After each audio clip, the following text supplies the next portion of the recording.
কইরাছিলাম না যাই না তোর সনে রে, কেনবা পীড়িত কইরাছিলাম না যাই না তোর সনে।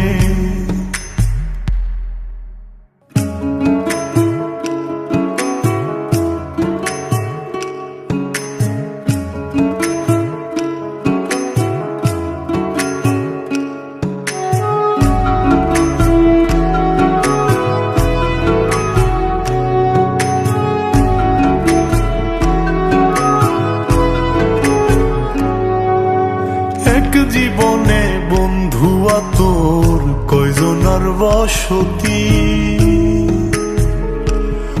ও তুই যাই না শুই নাই আমার এমন করলি রে কেন ক্ষতি। এক জীবনে বন্ধুয়া তোর কয়জনার বসতি।